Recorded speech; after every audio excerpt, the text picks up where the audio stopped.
And welcome back. Our very own Chris Six, who is one of our digital content creators here at the station, got to catch up with the folks behind the podcast titled Return of the Pod. So for those of you who are big fans of the series, you are in luck. Take a look.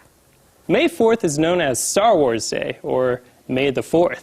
Star Wars tends to announce some new projects, and fans use the day to celebrate the galaxy far, far away. Also happening today is the second season of a podcast about Star Wars, Return of the Pod. And one of the hosts is from Missouri. And now joining me are the hosts of Return of the Pod. And guys, can you introduce yourself? Who is Return of the Pod? Disgraced Jedi and Force mystic Brian SILLIMAN. Former Force-sensitive Assassins Guild member turned droids' rights activist BUSCH.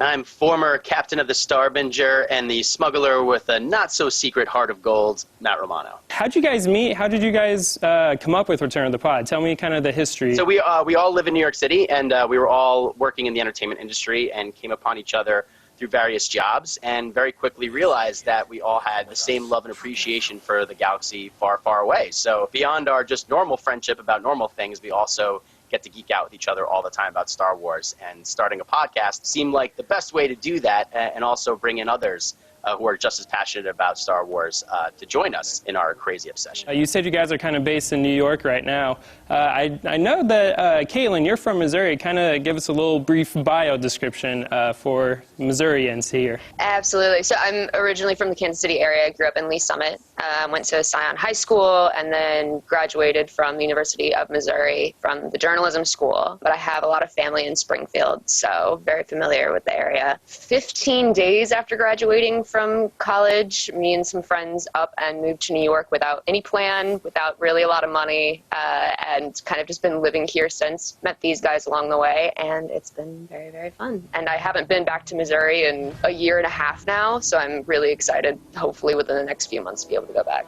Obviously, you guys cover Star Wars content, but what all does that entail? How do you guys do the show? It works best when we have Star Wars content to use as the main discussion, to use as the focus and the centerpiece of the entire episode. Now we have, based on what's on, if there's not a new show on, then we'll go back to an old existing show like we did last year with Star Wars Rebels that has since ended, but we hadn't talked about it. And now with The Bad Batch starting, we've got at least 14 weeks of a new show all set. So that's really good for us. Yeah, I hope so. Just as podcasters and as fans, who doesn't want that? But aside from that, we also, around that main discussion, we have news at the beginning, like the hot news, right, that we can't wait to get out. And then after the discussion, we have more news to follow that up, then news about comics, news about books, news about games. We have recurring segment Caitlin does about hugs. There's an entire really book-focused segment that nobody liked that is probably never going to come back. And then Matt has this crazy, it started as conspiracies or whatever, because Matt really likes to go off on conspiracies or whatever, and it was this segment called Captain's Corner that has became so crazy and far removed from what it once was.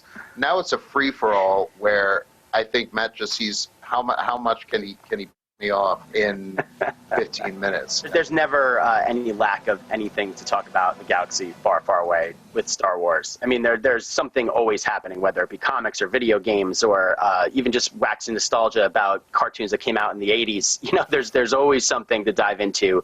And luckily, if you're a fan of all this stuff, you know, you crave, that discussion around these things you love. Outside of covering Star Wars, what has this podcast meant to you over the past year? You do the real talk and people share their stories. What's it like hearing those stories and hearing how you guys impact people's lives? That's probably the most surprising part about all of this, is the amount of messages that we all get separately and both to our show account about how people, not even pandemic-based, but a lot of messages about how this crazy hour-and-a-half long weekly show about Star Wars and a whole lot of nonsense has helped them in some small way get through the pandemic, or has eased that a little bit for them. People who have don't know us at all and disclose personal issues that this is something I've been facing, serious things. And they say, but I listened to your show and it made me feel a little bit better. and it did every week. Obviously, Star Wars Bad Batch came out today. Kind of talk about what's